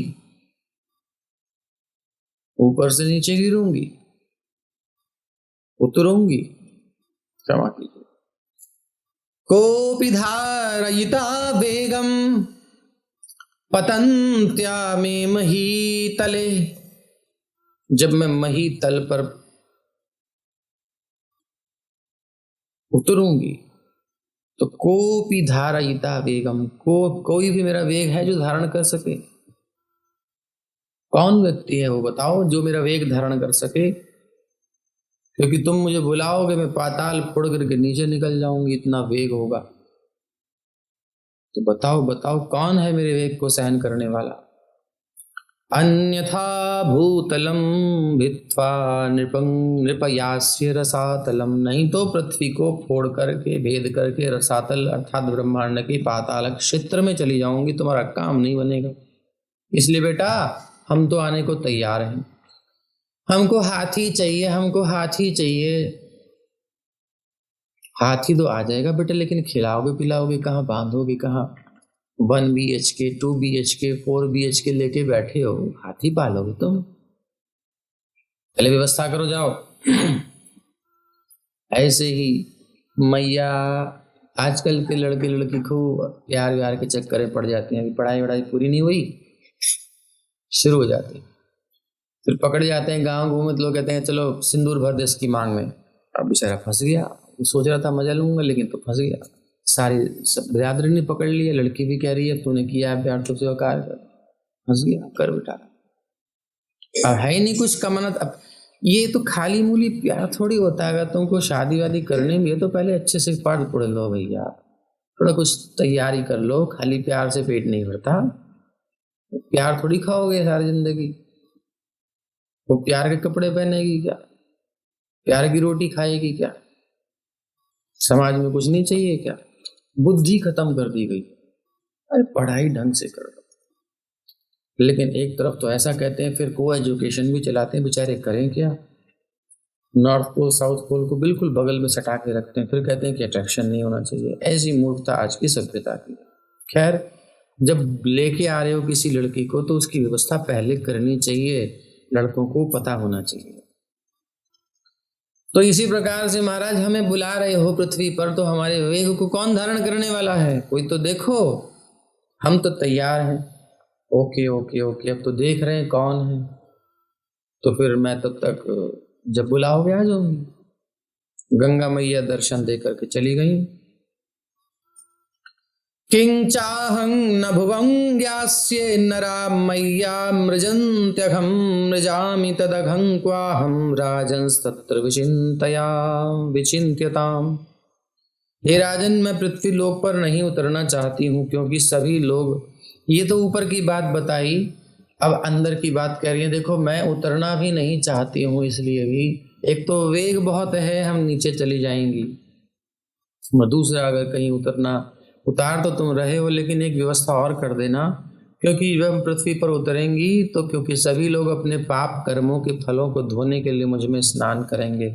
सबको पता चलेगा गंगा मैया का नाम लेने से बड़ा पुण्य होता है। दर्शनात् स्पर्शात् पाप नाशिनी, दर्शन से स्पर्श से पाप नष्ट होते हैं। बोलो गंगा मैया की जय। जैसे ही आपने सुना बोली ना, बोली जय, पाप धो लिए। तो ऐसे ही धोने के चक्कर में जब सामने गंगा जी में जाएंगे तो कैसे नहीं धोएंगे, हैं? भावना होती ही है लोगों की, क्या बात है। लेकिन मैया कहती कि देखो, सब लोग पाप मुझ में धो देंगे। जब ये समस्त पाप कर्मों के फल मुझ में इकट्ठे हो जाएंगी तो मैं भी तो कहीं डालूंगी, मैं क्या करूंगी। तो इसी प्रकार से ये सब थोड़ा सा समझना चाहिए। तो मैं उनसे किस प्रकार मुक्त हो सकूंगी, तुम इस पर ध्यानपूर्वक विचार करो। संसार में, समाज में जब हम भक्त बनते हैं तो हमको समाज में समाज के कल्याण के लिए उनके सेवक बन के जाना होता है। भगवत कथा देनी है, नाम देना है उनके जीवन में, उनके मंगल आए इस भावना से। लेकिन क्या होता है, हम तो कुछ भी नहीं है, सब भगवान की महिमा है, लेकिन लोग हमारी प्रशंसा करते हैं, जय जयकार करते हैं, प्रभु जी, माता जी बहुत सुंदर, बहुत बहुत धन्यवाद। तो उस समय अगर हमने उसको कलेक्ट कर लिया, वो तो अपना पाप दे ही रहे हैं। एक्चुअली कोई किसी की प्रशंसा करता है तो उसके पुण्य ले जाता है, किसी की निंदा करता है तो उसके पाप ले जाता है। तो इस प्रकार से ये अपना कुछ कुछ, अब कोई धन देता है सेवा के लिए देता है भगवान की, तो अपने पाप देता है, क्योंकि पाप ही कर रहे हैं संसार में। भगवान को छोड़ करके जो किया जाता है पाप है। अब गंगा जी कह रही है सब इकट्ठे हो जाएंगे, हम देंगे कहाँ, डालेंगे कहाँ इनको। ऐसे ही एक भक्तों को, वैष्णव को तुरंत हाथ जोड़ करके जितनी प्रशंसा है, जितना धन है भगवान की सेवा में, जो भी कुछ है भगवान की सेवा में, मीडिएटर बन के लग जाना चाहिए। कहीं थोड़ा अंश अगर अंदर आ गया कि ये मेरा, कुछ तो मैं भी हूं ना, वही गंदा हो जाएगा अंतर। इसलिए बड़ी सावधानी से भी प्रीचिंग करनी होती है, नहीं तो लेना पड़ेगा। इसलिए सप्लाई बिल्कुल डायरेक्ट रहनी चाहिए, बिल्कुल कोई रुकावट नहीं होनी चाहिए। जैसे यहाँ लाओ लाओ लाओ, जल्दी लाओ, उधर दे जाओ, जल्दी लाओ, ये गुरु महाराज, लीजिए प्रभुपाद जी, जय हो प्रभुपाद, आपकी कृपा से, जय हो ठाकुर जी, जय हो किशोरी जी। बस तुरंत सप्लाई कर दो, है ही नहीं कुछ, खाली होना चाहिए। अगर कुछ है अंदर कहीं अटक गई, हाँ हम भी कुछ हैं, गए काम से। और देने वालों को तो देना ही चाहिए, बेचारे क्या करेंगे, पापों से मुक्त कैसे होंगे? वैष्णव ही कृपा नहीं करेंगे तो कौन करेगा। ओहि वैष्णव ठाकुर दयार सागर, हे दासे करुणा कोरी, दिया पद छाया शुद्ध हे आमाया, हे दासे करुणा कोरी। ओहि वैष्णव ठाकुर दयार सागर, हे दासे करुणा कोरी। क्षय वेग दामी, क्षय दोष शोधी, क्षय गुण देह दासे, क्षय सत्संग देह हे आमारे, बसे छी संगेर पाशे। क्षय गुण हमें दीजिए, क्षय दोष, क्षय दोषों का शोधन कीजिए, क्षय वेगों का दमन कीजिए। तो एक्चुअली ये सब सप्लाई भगवान से आ रही है, मैसेज का काम है भैया। दवाई डॉक्टर थोड़ी कुछ करता है, डॉक्टर तो बस दवाई देता है। हाँ, थोड़ी ट्रेनिंग ली है उसने, कौन सी दवाई क्या काम करती है इतना जानता है बस, बाकी थोड़ी कुछ कर रहा है, घुस थोड़ी रहा है मरीज के अंदर, वो तो दवाई दे देता है। सो ऐसे ही प्रचारक होते हैं, वैष्णव होते हैं जो कि आपको मेडिसिन श्रीमद् भागवत रूपी, ये हम हवा में नहीं कर रहे बात, लिखा है भागवत में कि यही औषधि है हम सबकी। भवौषधात्, आ रहे हैं दशम स्कंद में, देख लेना श्लोक। भवौषधात्, ये भव की औषधि है, इसे बांट रहे हैं हम। डॉक्टर साहब आप तो भगवान हो, आपके रूप में तो हमें भगवान मिल गए। ऐसा कुछ नहीं है, वो तो उनकी भावना है, उनको बोलना चाहिए, बट लेने वाले को ध्यान रखना चाहिए कि भगवान तो कोई और है। ये सारा दवाई का काम ये ठाकुर जी की कृपा है। ये हम भी इसी को ले रहे हैं, इनको भी इसी को दे रहे हैं, सो हम भी वही अनुभव कर रहे हैं, सो जो ये कर रहे हैं वही हमारी फीलिंग है, सो इनकी सबकी हमारी भी मिला करके ठाकुर जी के चरणों में बहुत बहुत धन्यवाद। आपने ऐसी सेवा दी, लोग प्रसन्न हो रहे हैं। जय हो प्रभु, सेवा में लगाए रखो। अहंकार है ही नहीं तब तो बड़ा आनंद है, अहंकार आया तो गड़बड़ है। तो गंगा जी कह रही हैं इन पापों को कहां दूंगी, तो उनको भी भक्ति ही याद आए। श्री भगीरथ उवाच साधवो न्यासिनः शान्ता ब्रह्मिष्ठा लोकपावनाः हरन्त्यघं तेङ्गसङ्गात् तेष्वास्ते ह्यघभिद्धरिः।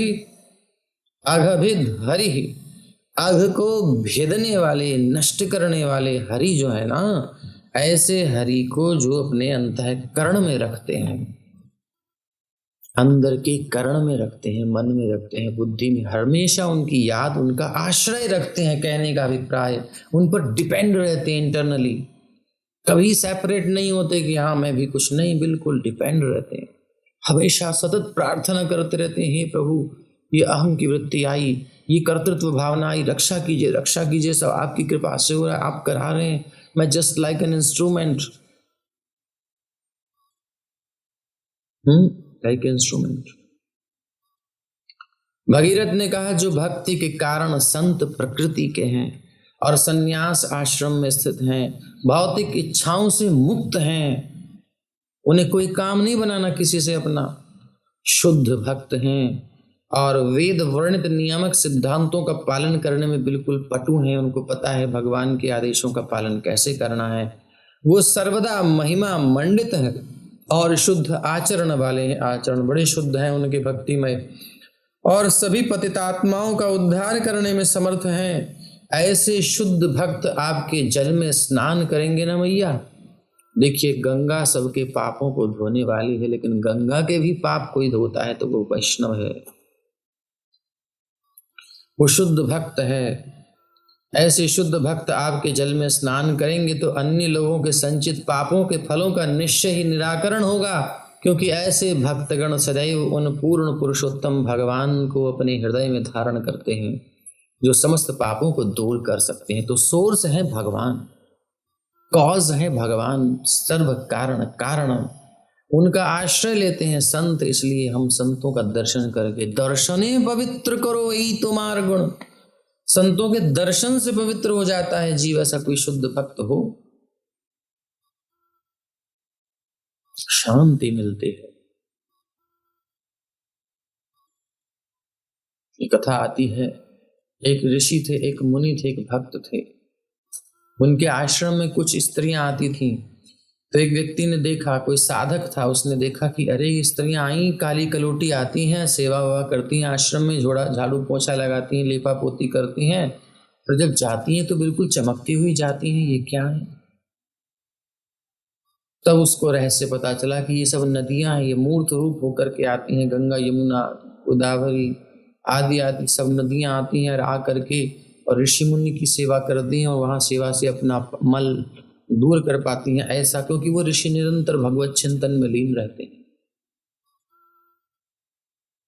तो भगवान का आश्रय केचित् केवलया भक्त्या वासुदेव परायण, ये आपने छठे स्कंध में अजामिल उपाख्यान में बड़े आरंभ से, बड़े आनंद से सुना। केचित केवलया भक्त्या, फुल्ली डिपेंड हो जाए भगवान पर, उन्हीं का आश्रय। मोर दास आश्रय केवल श्री कृष्ण का, नाम आश्रय करी जतने तुम्हें, जतन पूर्वक आश्रय करके भगवान का ही, उन पर ही निर्भर हो करके जब कोई जीता है, वासुदेव परायणा, उन्हीं पर निर्भर हो जाता है फुल्ली 100%। तो अघंग धुनवंती, अपने तो पाप धो ही लेता है, चेतोदर्पण मार्जनम, प्रफुल्लित आनंदित हो जाता है, बल्कि दूसरों के पाप को भी धो सकने की सामर्थ्य रखता है। निहारमिव भास्कर, कितना भी अज्ञान हो उसके संशयों को छेदन करने की सामर्थ्य आ जाती है। कितना डिप्रेशन हो वो देखकर प्रसन्न हो जाता है भक्त के संग से, ऐसा अनुभव होता है। लोग कहते हैं बात करते ही भक्तों से ना कुछ मन हल्का, बड़ा अच्छा लगता है, बड़ी एनर्जी मिलती है। कहाँ से मिल रही है? ये सब ठाकुर जी की कृपा से मिल रही है। सो तुम क्यों नहीं भजन करते हो? संत के पास जाकर शिक्षा लो कि जैसे वो सबका कल्याण कर रहे हैं, स्वयं शांत हैं, दूसरों को शांत कर रहे हैं, ऐसे हम भी हो सकते हैं। धारयिष्यति ते वेगम, तो चिंता मत कीजिए, पापों का जो जो खजाना है इकट्ठा होगा आपके पास, दुनिया का खजाना है वो जो आपके पास इकट्ठा होगा कालिमा के रूप में। सो आप अपने किसी वैष्णव जब आएंगे आपके पास तो स्नान करेंगे तो बस आपका सब उद्धार हो जाएगा, सब खत्म हो जाएगा। बची वेग बात वेग की, तो धारयिष्यति ते वेगम रुद्रस्त्वात्मा शरीरिणाम यस्मिन्नो तमिदं प्रोतम विश्वम शाटीव तंतुषु। जिस प्रकार वस्त्र के समस्त डोरे लंबाई और चौड़ाई में गुंथे रहते हैं ताने बाने, उसी प्रकार यह संपूर्ण विश्व अपने अक्षांश देशांतरों सहित पूर्ण पुरुषोत्तम भगवान की विभिन्न शक्तियों में स्थित है। श्री शिव भी भगवान के अवतार ही हैं उनके, और वो देहधारी जीवों में परमात्मा का प्रतिनिधित्व भी करते हैं। वो अपने सिर पर आपकी वेगवान तरंगों को धारण कर लेंगे। श्रीरंग यथादधि विकार विशेष योगात, भगवान ही शिव जी की महिमा हम पहले अच्छे से सुन चुके हैं। बोलिए भोलेनाथ की जय, महेश्वर की जय। तो ये सब हम उसी को स्मरण करके प्रणाम करके आगे चलते हैं। इत्युक्त्वा स नृपो देवं तपसा तोषयच्छिवं कालेनाल्पीयसा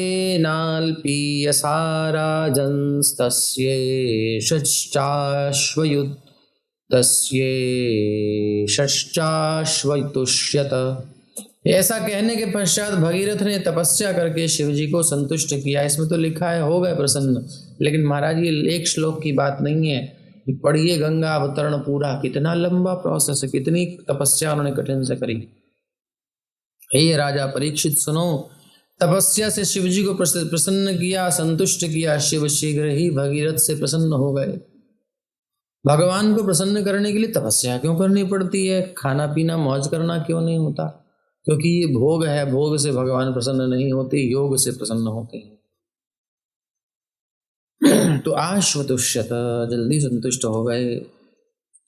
तथेतिराज्ञाभिहितं सर्वलोकहितः शिवः दधारावहितो गंगां पादपूतजलां हरेः। और जब राजा भगीरथ शिव जी के पास गए और उनसे गंगा की वेगवान लहरों को धारण करने के लिए प्रार्थना की, तो शिव जी ने कहा ओके ओके नो प्रॉब्लम, आने दो, ऐसा ही हो तथास्तु कहते हुए प्रस्ताव स्वीकार कर लिया। तब उन्होंने अत्यंत ध्यानपूर्वक गंगा को अपने सिर पर धारण कर लिया। गंगा जी बड़े अभिमान में आई थी, अच्छा मेरा वेग धारण कर लेंगे। सो शायद भेंट नहीं हुई होगी उनकी, फर्स्ट मीटिंग थी। भोले बाबा ने कही अच्छा इतना फैला दी जटाएं भोले बाबा ने, अब उनका स्वरूप तो फिर स्वरूप है। सारी गंगा जी समा गई, उनको पता ही ना कहाँ हूं मैं, जगह ही ना मिल कहीं जाने की। अब फिर समस्या अब क्या करें? गंगा जी को बुलाया, कितनी तपस्या करी, पीढ़ी लग गई, गंगा जी आए तो उनको रोकने के लिए शिव जी को तैयार किया, शिव जी को तैयार किया, सो ये समा गई, तो बचे ही नहीं। ये तो बाहर की बात है, अंदर की बात ये है। शिव जी ने देखा ठाकुर जी के चरणों का जल है, क्या बात है, इसी में क्यों बहने दूं नीचे। तो वेग धारण कर, मतलब ऐसे होता है ना, ऊपर एक चंप लगाती शिव जी के मस्तक पर, वहां से फिर बह के नीचे आ जाती है ना, ऐसे। लेकिन शिव जी ने कही इस मस्तक पर जल को तो धारण करना चाहिए। ब्रह्मा जी को तो चरणों तक मिल गया था जब वामन भगवान ने ब्रह्मांड कटाह को फोड़ा था, हम रह गए, सब हमें प्रारब्ध हुआ है, तो हम क्यों छोड़ने, सो मस्तक पर जटाओं में बांध लिया, संभाल लिया। योगी हैं, कर सकते हैं, योगेश्वर। योगी लोग शिव जी का ध्यान करते ही हैं, तो कर सकते हैं। अब गंगा जी कसमसा करके अंदर रह गई, शांत हो गई, और भक्त को भगवान का चरणामृत मिल गया। अब लेकिन भगीरथ परेशान, महाराज कृपा करो, फिर दोबारा प्रसन्नता के लिए स्तुति करी उनकी। फिर शिव जी प्रसन्न हुए और कहा चलो कोई बात नहीं, थोड़ा थोड़ा तुमको भी देते हैं, थोड़ा हम भी रखते हैं। सो गंगा जी उनके जटामर में विराजमान हैं, वहीं कृतार्थ कर रही हैं, मस्तक पर धारण किया है चरणोदक को भगवान की, और एक धारा छोड़ दी है, ऐसे कुछ छोड़ दिया है, उसके फिर भाग हो गए हैं अलग अलग हैं।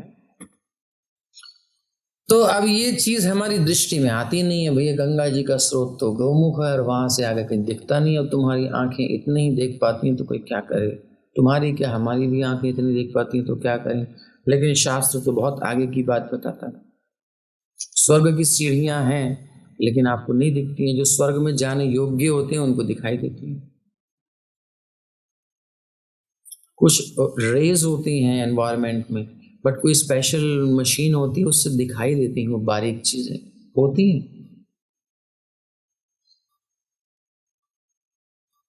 जो नहीं दिखता वो जरूरी थोड़ी नहीं हो, हम उसको अगर एक्सपेरिमेंट नहीं भी कर सकते तब भी ऐसा थोड़ी है वो नहीं हो सकता। ये जो इलेक्ट्रॉन्स की जो इसकी परमाणु ऊर्जा है, ये कैसे होती है, बम्बार्डिंग करते हैं ना उसके ऊपर,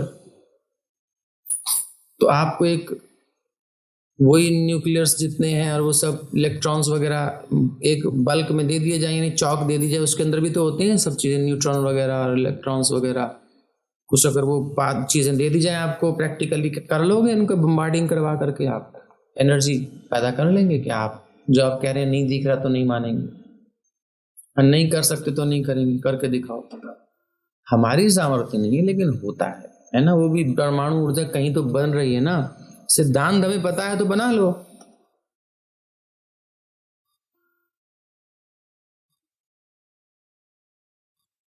हाइड्रोजन ऑक्सीजन से जल बनता है, तो आसमान में है ही, हाइड्रोजन भी ऑक्सीजन भी है, तो बना लो।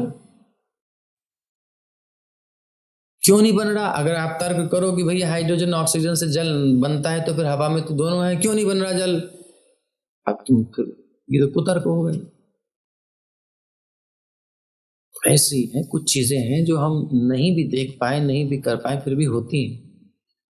सो गंगा जी इस प्रकार से शिव जी के मस्तक से निकलती हैं, तो वहां हम पहुंच नहीं पाएंगे, इसलिए यहीं बैठ करके दर्शन करें श्रद्धा के साथ। भगीरथ सराजर्षिर्निन्ये भुवन पावनीं यत्र स्वपितॄणां देहा भस्मीभूताः श्मशेरते। महान एवं साधु सदृश राजा भगीरथ समस्त पतितात्माओं का उद्धार करने वाली गंगा जी को पृथ्वी पर उस स्थान पर लाए जहां उनके पूर्वजों के शरीर भस्म होकर पड़े हुए थे। इसके पीछे भी बहुत लंबी यात्रा है। गंगा जी जा रही हैं मकर पर सवार होकर के, कल कल निनादिनी ध्वनि आ रही है, भगीरथ जी रथ पर आगे जा रहे हैं, जहां जहां उनकी लीक बन रही है रथ की, उसको फॉलो करते हुए गंगा जी बड़े मस्त सी बहती हुई जा रही हैं, हिलाती हुई जा रही हैं, तरंगायित तो होती हुई जा रही हैं। उसमें बहुत सुंदर शोभा है, जीव जंतु उसमें उछल रहे हैं, कूद रहे हैं, आनंद आ रहा है सबको, क्या बात है। और तभी जो है देखते हैं बीच में भगीरथ जी की आवाज आनी सब बंद हो गई, रथ रोका, देखा कहाँ है, सन्नाटा पड़ा, गंगा जी कहाँ गई। पी गए जहन्नू मुनि, उनका क्या आश्रम से होकर के वही गंगा जी, अब ये तो गए थे बगल से रथ, और वो पूरा आश्रम को बहा करके ले गई, पीछे पूरा सैलाब आ गया। भागीरथ जी को ध्यान नहीं होगा, कहीं होंगे इस आसपास, थोड़ा थोड़ा रेंज में आ गया, फ्लो हो गया, ओवरफ्लो थोड़ा सा, अब कमंडल वमंडल सब कुटिया वुटिया सब बह गई। ऋषि मुनि तो बैठे थे, बोले ये क्या हो रहा है? कौन? अच्छा गंगा इधर आ। गंगा जी को उन्होंने यूं, योगी थे तो पी गए, सबरी गंगा पी गए। दोबारा लौट के आए, कहाँ कहाँ कहाँ, अरे ये मुनिवर बैठे हैं, थोड़े भीगे भीगे हैं, लेकिन कुटिया वुटिया बही हुई है इनकी, यहीं तक तो आई थी, इससे चिन्ह तो है। इन्होंने कुछ गड़बड़ करी है महाराज, फिर से इनकी चरण पकड़ो। कितना परिश्रम। फिर चरण पकड़े, उनकी स्तुति की, वंदन किया, महाराज कृपा कर दो, दया कर। तब वो चक्कर में पड़े, हम कहाँ से निकालें भाई, आदमी पी जाता है तो कहाँ से नीचे से निकालता है, लेकिन उन्होंने कहा तो दूषित हो जाएंगी। सो उन्होंने, अब योगियों की सामर्थ्य है, जंघा को फाड़ कर निकाला, कोई कहता है कर्ण से निकाला, लेकिन वो किसी अंग से उन्होंने प्रकट कर दिया। जहनु मुनि की जांघ से कहते हैं, या फिर जैसे भी है, जहनु मुनि के द्वारा पुनः उत्पन्न हुई, इसलिए जाह्नवी नाम पड़ गया इनका। और जब जाह्नवी नाम पड़ा तो फिर मायापुर से होके वही कलकत्ता बंगाल से, वहां से नाम इनका चेंज हुआ जाह्नवी। और जब भगीरथ आगे जा रहे हैं, आगे जा रहे हैं, गंगा सागर बस पहुंचने वाले हैं, बंगाल में एंट्री हो गई है, बट लेकिन फिर गायब। अरे अब क्या हो गया? अरे देखा तो गंगा जी तो यहीं पर रुक गई, आगे नहीं जा रही। क्या हो गया? बोले यहाँ मेरे प्रभु अवतरित होंगे। कब होंगे? कलयुग में, श्री गौर हरि के रूप में। बोली गौरांग महाप्रभु की जय। मायापुर में गौर हरि आएंगे, सो आरती गाई जाएगी कि जय जय गौरा चांदे आरती को शोभा, जाह्नवी तट बने जगमान लोभ। सुमेर स्थल का श्रुति वंदन प्रणाम कर रही हूँ। कुछ क्षण यहाँ रुकूंगी, आज रात यहीं स्टे करेंगे, कल चलते हैं, एक नाइट तो कम से कम मायापुर स्टे कर लें। सो भगीरथ जी भी जाने उस स्थान की महिमा, प्रणाम किया, और उसके बाद फिर उनको लेकर के चले, फिर गंगा सागर में पहुंचे। फिर तो आपने देखा ये क्या गंगा जी का स्वरूप है, समुद्र के समान। तो महाराज ये सब बीच में बहुत कुछ है, लेकिन इतना देंगे तो भागवत जी तो 7 दिन में पूरी होने की नहीं, और परीक्षित जी का दिन 7 दिन का है। और फिर उनको सुनना है भगवान की लीलाओं को, मधुर मधुर सुंदर सुंदर ठाकुर श्री कृष्ण की लीलाओं का विशेष रूप से आकर्षण है, उनसे संबंध भी है, तो इसलिए वो भी चाहिए समय स्पेशल वहाँ के लिए, तो इसलिए संक्षेप में कर दिया।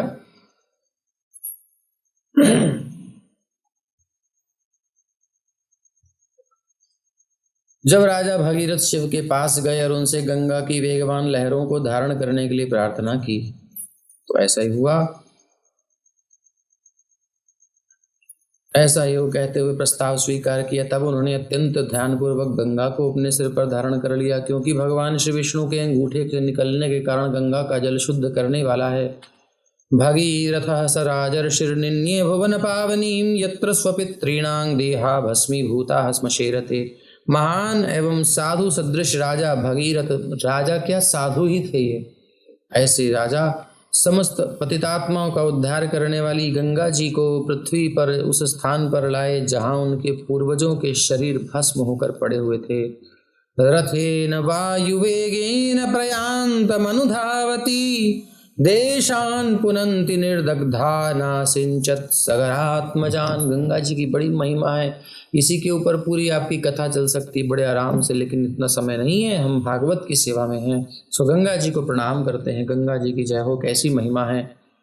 भगीरथ एक वेगवान रथ पर सवार हुए और गंगा माता के आगे आगे चले, जो उनके देशों को शुद्ध, अनेक देशों को शुद्ध करती हुई उनके पीछे पीछे चलते हुए उस स्थान पर पहुंची जहां सगर के पुत्र भगीरथ के पितृगण की भस्म पड़ी थी। इन पर गंगा का जल छिड़का गया, उसमें पहुंच गई। जल स्पर्श मात्रेण ब्रह्मदंड हता अपि। पहले हो सकता है उन्होंने अपने कुछ जो भी कुछ करना था नियम कानून कुछ किए, उसके बाद फिर जो है यज्जल स्पर्श मात्रेण, जिसके जल के स्पर्श मात्र से ब्रह्मदंड हतापि, ब्रह्मदंड भी किसी को मिलने वाला हो, यानी कि किसी विप्र का अपमान कर दिया हो। और सगरात्मजा दिवं जगमुह केवलम देह भस्म भी। तो उसका भी उद्धार हो जाता है। तो चूंकि सगर महाराज के पुत्रों ने एक महापुरुष का अपमान किया था, इसलिए उनके शरीर का ताप बढ़ गया था और वो जलकर भस्म हो गए थे। लेकिन मात्र गंगा जल के स्पर्श से वो सभी स्वर्गलोक जाने के पात्र बन गए। अतएव उनके बारे में क्या कहा जाए, जो गंगा की पूजा करने के लिए जल का प्रयोग करते हैं। इसलिए सबके घर में गंगा जल होगा ही होगा। बोली गंगा मैया की जय। जय हो गंगा मैया। गंगा मैया की पूजा गंगा जल से ही की जाती है। भगवान की उपासना भगवान की ही प्रार्थना से की जाती है। गंगा जी को हम क्या देंगे, गंगा जी का ही जल अर्पित करते हैं। सूर्य को दीपक दिखाकर आराधना की, सूर्य को क्या दीपक दिखाओगे, लेकिन वो कृपा करके उन्हीं की वस्तु उन्हीं को समर्पित। सो भगवान की वस्तु सब है उनको समर्पित, और हम भी उन्हीं के हैं, उनको समर्पित हो जाएं, बस काम खत्म, पूजा हो गई। असली पूजा तो यही है कि खुद को ही चढ़ा दो। क्या छोटी मोटी चीजें, लाख 2 लाख करोड़ 2 करोड़ अरब 10 खरब या ये वो दुनिया भर, अपने को चढ़ा दो ठाकुर जी के चरणों में। इससे बढ़िया पूजा कोई नहीं। सुमन जिनका नाम है वो अपने सुंदर मन को भगवान को चढ़ा दें। जिनका नाम अंजलि है वो अंजलि भर भर के भावों को और भगवान के चरणों में समर्पित करें, हृदयांजलि में। ऐसे अपने अपने नामों को सार्थक करें, तब पूर्णिमा पूनम पूर्णता को प्राप्त होती है। नाम तब पूर्णता को प्राप्त होगा जब हम भगवान को पूर्ण समर्पण कर देंगे। जो है समर्पित कर दो जल्दी से ठाकुर जी को। नहीं कर पा रहे तो वे प्रयास करना है, भक्तों का संग कीजिए। यही है असली पूजा। सारे कर्मकांड, पूजा वूजा, ज्ञान ध्यान तपस्या योग जो कुछ है, सबका फल यही है कि जिस दिन हम अपने आप को चढ़ा दें ठाकुर जी के चरणों में। महाराज हम आपके, जो आपको करना करिए, हम आपके सेवक, खरीदे हुए दास हैं, आपके खरीदी हुई दासियां हैं। ऐसा तो भक्त गंगा से थोड़ा जल लेकर पुनः उसे गंगा में चढ़ा देता है। भक्त के गंगा में से जल लेने से ना तो गंगा का जल कम होता है, ना ही गंगा का जल पुनः गंगा में डालने से उनके पानी में कोई जल में कोई वृद्धि होती है। अनुवाद करने वाले ने ध्यान नहीं दिया। पर इस प्रकार गंगा, मैं ऐसे पढ़ रहा हूं ना इसलिए, पर इस प्रकार गंगा के आराधक लाभान्वित होते हैं। गंगा जी से जल ले रहे हैं, गंगा जी को अर्पित कर रहे हैं, गंगा जी से जल ले रहे हैं, गंगा जी को अर्पित कर रहे हैं। तो कौन से बहुत बड़ी बात है, वो तो भाव है बस। भावग्राही जनार्दना। वस्तु तो क्या देंगे हम, लेकिन वस्तु ठाकुर जी की जो मिली है उसी को भगवान को बढ़िया से अर्पित करते हैं। उसमें भाव होता है समर्पण का, वही भगवान स्वीकार कर लेते हैं। और उस भाव से युक्त जो वस्तु होती है वो तो स्वीकार करते ही हैं। इसलिए भाव मुख्य है। भाव का भूखा हूँ मैं और भाव ही बस सार है। भाव से भजते जो मुझको भव से बेड़ा पार है। भाव बिन सुनी पुकारे मैं कभी सुनता नहीं। भाव पूरित एक टेर, भाव पूरित टेर ही करती मुझे लाचार है। भाव का भूखा हूँ मैं और भाव ही बस सार है। इसलिए भावना क्या, कृष्ण भावना। त्वदीयोऽस्मि गोविंद। लेकिन थोड़ा कर लीजिए दंडवत तो अच्छा रहेगा। मन बुद्धि चित्त अहंकार सर्वस्व तन मन धन भगवान के चरणों में समर्पित हो जाए, बस हो गया, हो गई पूजा पूरी, कुछ नहीं चाहिए उन्हें और। कल एक लड़के का फोन आया यश का, कह रहे प्रभु जी 2 मिनट है आपके पास बात करने के लिए। हमने कहा 2 मिनट है लेकिन 1 मिनट का 1 लाख रुपया 2 लाख रुपए लगेंगे आपके। अब उसने कहा प्रभु जी गरीबों के पास कहाँ है, हम सर दे सकते हैं आपको, रुपए नहीं दे सकते। ठीक है सर ही तो चाहिए तुम्हारा, और क्या चाहिए। एक्चुअली चाहता था वो यहाँ आ जाए। तो हमें याद आ गया तुरंत वो बलि महाराज का प्रसंग। उससे इतना सुंदर लगा हमें कि कैसे उसने बोला, तो भगवान को कितना अच्छा लगा होगा कि आना चाहता है मेरे पास। भगवान ये सब जो करते हैं ना, सब इसीलिए करते हैं। जितनी उथल पुथल संसार में हो रही है इसीलिए हो रही है। इतनी परेशानियां क्यों हैं, अरे आ जा, मेरे पास आ जा बस। और जब भगवान देखते हैं कि अब ये आ रहा है, बस कुछ नहीं चाहिए मुझे तुझसे यार, इतना ही चाहिए था बस। मैं खुद तुझसे बहुत प्यार करता हूँ मेरे बच्चे, मेरे जीव। तो यही है सार, बस सारे सारों का सार यही है। भस्मी भूतांग संगेन स्वर्याता सगरात्मजा किम पुनः श्रद्धया देवीं सेवन्ते ये धृतव्रता। कह रहे हैं कि भस्म शरीरों की राखों का गंगा जल के स्पर्श मात्र से सगर महाराज के पुत्र स्वर्गलोक चले गए। इसलिए ऐसे लोगों के विषय में क्या कहा जाए। अगर चेतना कृष्ण भावना वाली होती तो गंगा जी की भी जरूरत नहीं पड़ती, उनका उद्धार ऐसे ही हो जाता। लेकिन वो चेतना दूसरी थी, इसलिए उनका उद्धार करना पड़ा। लेकिन देखिए, राख पड़ी है, उस राख का स्पर्श करके भी स्वर्ग तक उनकी आत्माओं को पहुंचा दिया। तो दुर्गति को प्राप्त हो रही थी, उच्च गति प्राप्त हो गई। यह है चमत्कार।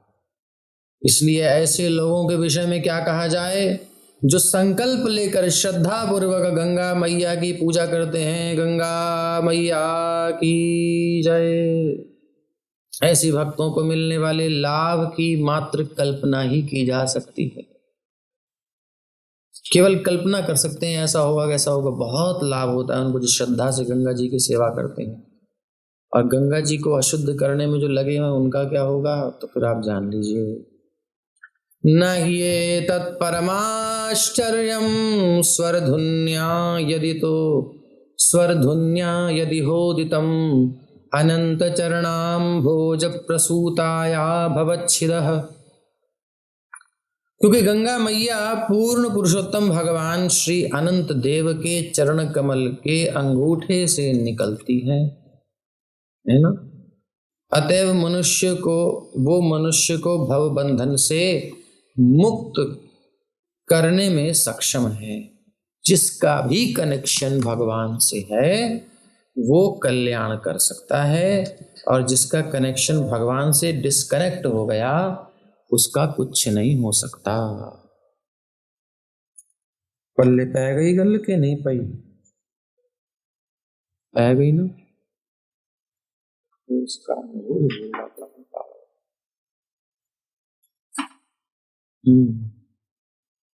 तो बात ऐसी कर। जिसका भी भगवान से संपर्क है वो तो कल्याण कर सकता है, लेकिन जिसका भगवान से संपर्क नहीं है वो ऊपर का कितना वेश बना ले, उसका कल्याण खुद नहीं होगा, दूसरे का क्या करेगा। इसलिए इसमें कोई आश्चर्य नहीं करना चाहिए।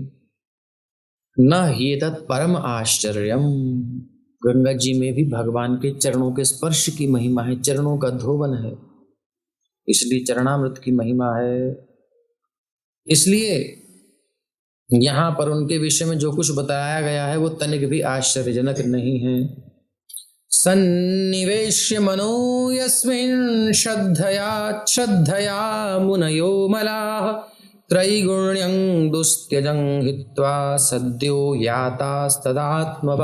तदात्मताम्। भौतिक काम वासनाओं से पूरी तरह मुक्त होकर मुनिगण अपना पूरा ध्यान श्री भगवान की सेवा में लगाते हैं। ये शब्द लाइन बहुत इंपॉर्टेंट है।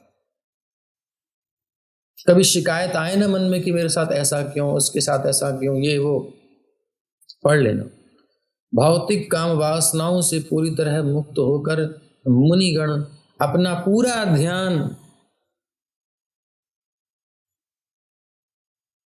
ध्यान श्री भगवान की सेवा में लगाते हैं। ऐसे व्यक्ति बिना किसी कठिनाई के भव बंधन से छूट जाते हैं। उन्हें किसी के तर्पण की आवश्यकता नहीं पड़ती। हमें करना चाहिए पूर्वजों का, बट हमें इच्छा नहीं रखनी चाहिए, हमें भजन में लगना चाहिए।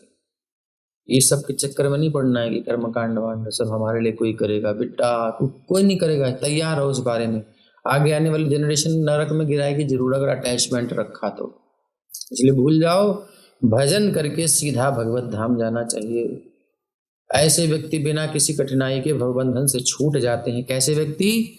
जो संसार की कोई इच्छा, कोई कामना नहीं रखते, केवल अपनी ड्यूटी पूरी करते हैं, सेवा करते हैं, बस सेवा तक संबंध है, संसार से, भोग से कोई मतलब नहीं है, बाकी तो सब भगवान से प्राप्त करना है। पूरा ध्यान भगवान की सेवा में लगा देते हैं। ऐसे व्यक्ति बिना किसी कठिनाई के भव बंधन से छूट जाते हैं और वो श्री भगवान का आध्यात्मिक गुण प्राप्त करके दिव्य पद को प्राप्त होते हैं। तस्मिंस्तज्जने भेदाभावात्, ये पूर्ण पुरुषोत्तम भगवान की महिमा है, भगवान की ही महिमा है। जय जयकार तो ठाकुर जी की ही होगी। श्रुतो भगीरथा यज्ञे तस्य नाभो परो भवत्, सिन्धुद्वीप ततस्तस्मादयुतायुस्ततो भवत्, ऋतुपूर्णो ऋतुपर्णो नलसखो योऽश्वविद्यामयान्नलात्, दत्वाक्ष हृदयं चास्मै सर्वकामस्तु तत्सुतम्। भगीरथ का पुत्र हुआ श्रुत और श्रुत का पुत्र नाभ था। यह नाभ पूर्व वर्णित नाभ से भिन्न है।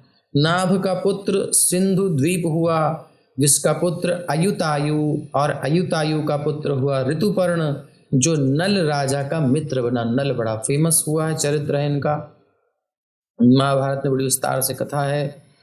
और ऋतुपर्ण ने नल राजा को द्यूत क्रीड़ा सिखाई और बदले में नल राजा ने ऋतुपर्ण को घोड़ों को वश में करना सिखाया।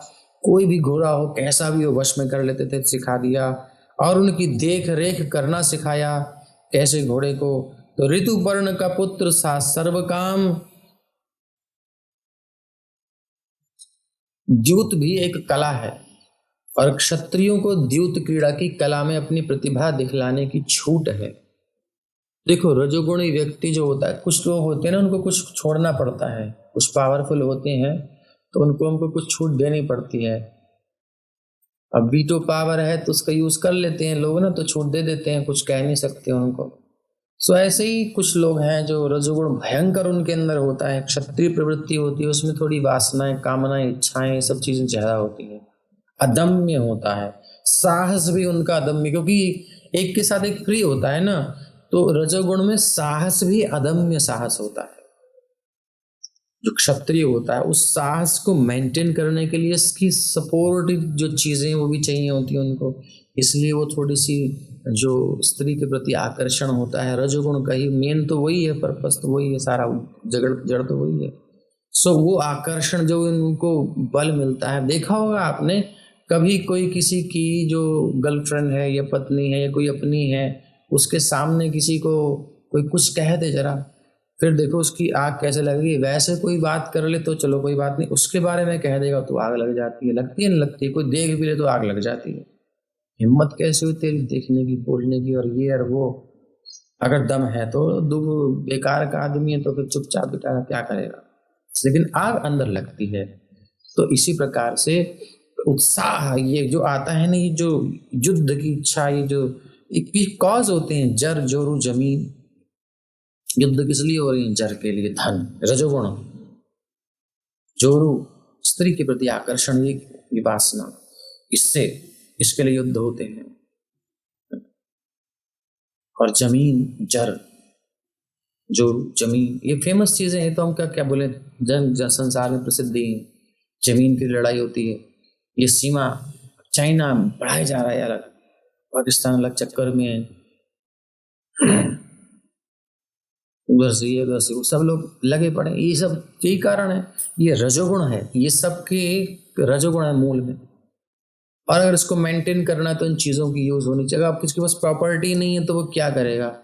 उसके पास कोई वुमेन ही नहीं है, कोई इसका रिलेशन ही नहीं है कहीं, वो शांत रहेगा, ठंडा रहेगा आदमी, वैसे ही कामना ही नहीं है उसके अंदर। तो ये रजोगुण जो होता है इसके साथ ये सब चीज़ें जुड़ी हुई हैं, तो इसलिए ये थोड़ी सी इनको छूट हो जाती है।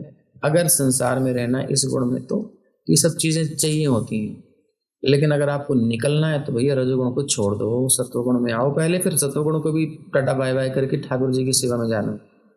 अगर यहाँ रहना तो ये सब दोष रहते हैं साथ में, अग्नि में भी धुआं रहता है। तो ये एक कला है, द्यूत क्रीड़ा की कला है, अपनी प्रतिभा दिखलाने की छूट है। उसमें भगवान श्री कृष्ण की कृपा से पांडवों ने जुए में अपना सर्वस्व नष्ट कर दिया।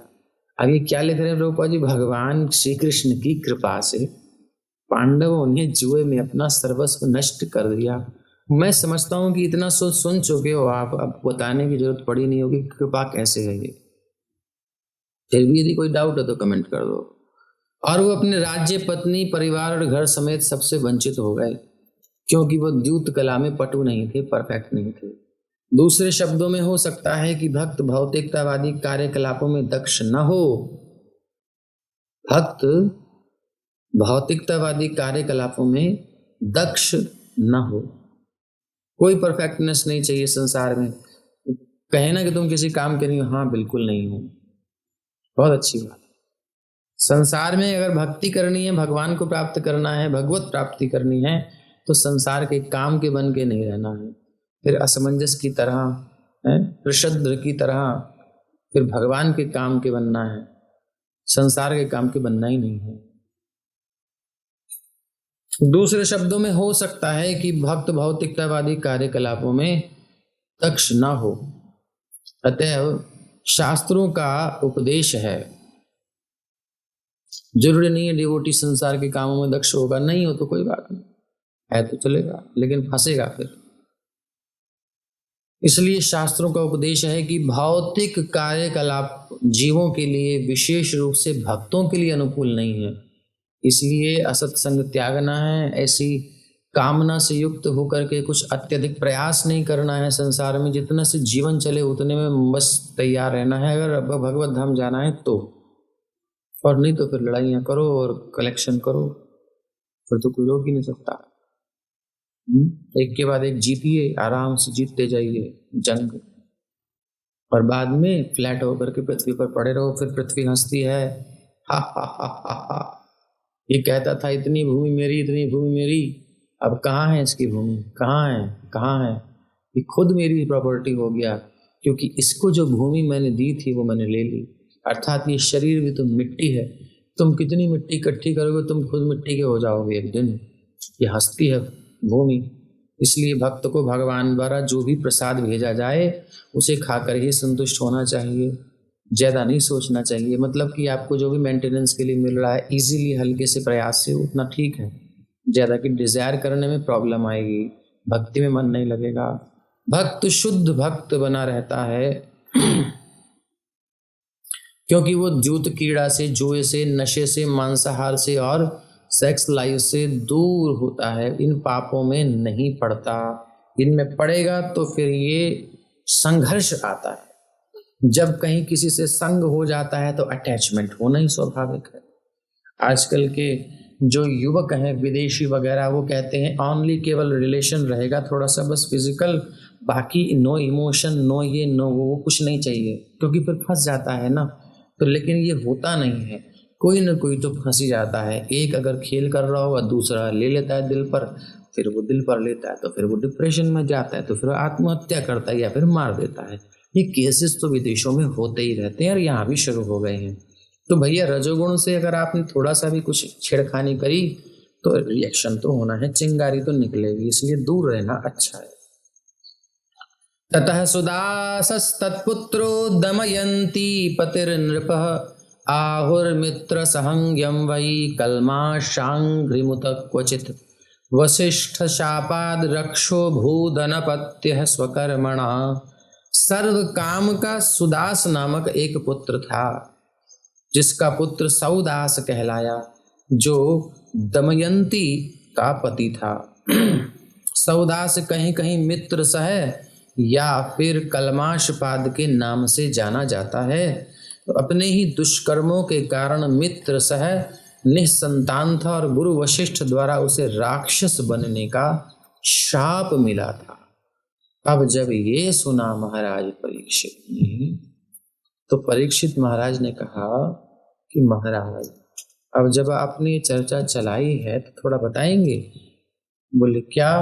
श्री राजोवाच किंग निमित्तो गुरोः शापः सौदासस्य महात्मनः एतत् वेदितुमिच्छामः कथ्यतां नरहो यदि। हे सुखदेव गोस्वामी, सौदास के गुरु वशिष्ठ ने इस महापुरुष को शाप क्यों दे दिया? मैं इसे जानना चाहता हूँ, और अगर ये सीक्रेट ना हो, अगर आप इसको डिस्क्लोज करना चाहते हो, यदि ये गोपनीय विषय ना हो तो आप सुना सकते हैं। बात करने में सावधान रहना चाहिए हमें। किससे बात कर रहे हैं, क्या बात कर रहे हैं, थोड़ा सा होश में रहना चाहिए। कभी कभी अपन लोग बोलते हैं लेकिन होश खो देते हैं, किससे बात हो रही है ना। इतने फैमिलियर हो जाते हैं गुरुजन, तो हम सोचते हैं कि कुछ भी बोल दो, ऐसा थोड़ी होता है। अगर कोई आपके स्तर से आपसे नॉर्मल होकर बात कर रहा है नॉर्मली, तो इसका मतलब ये नहीं कि वो वैसा हो गया, वो आपके लिए उतरा है उस स्टेज पर, वो है अपनी महिमा में। इसलिए ऐसे महापुरुष के पास जाकर के, गुरुजनों साधु पुरुषों के पास जाकर के सावधान रहना चाहिए। ये नहीं कि बैठ गए फिर वो शुरू हो गए अपनी औकात में आ गए, नहीं, सावधान। तो परीक्षित जी बैठे हैं, कहाँ उनको पता है। यद्यपि प्रश्न का इतना प्रेम कर रहे हैं, बड़े प्रेम से संबोधन करते हैं, अलग अलग संबोधन करते हैं, बड़ी प्रसन्नता से बार बार नाम लेते हैं, परीक्षित परीक्षित सुनो सुनो सुनो राजन सुनो। लेकिन इसका मतलब ये नहीं कि ये वैसे यूज करने लगे, नहीं, उनको मर्यादा रखनी है। तो पूछ रहे हैं, महाराज यदि गोपनीय नहीं हो तो कृपया बता दीजिए। तो ऐसे निवेदन किया तो हमारे सुखदेव जी तो तैयार रहते हैं तुरंत क्विक रिस्पॉन्स देने के लिए। लेकिन अब हम लोगों के पास तो समय है नहीं, सो हम लोग थोड़ा वेट कर लें, कल क्या उत्तर देंगे पता चलेगा। श्रीमद्भागवत महापुराण की जय। श्रील प्रभुपाद की जय।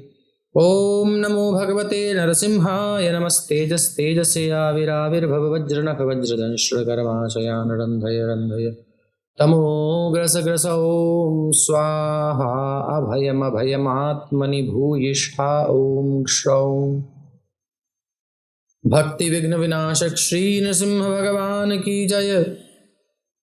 भक्त शिरोमणि प्रहलाद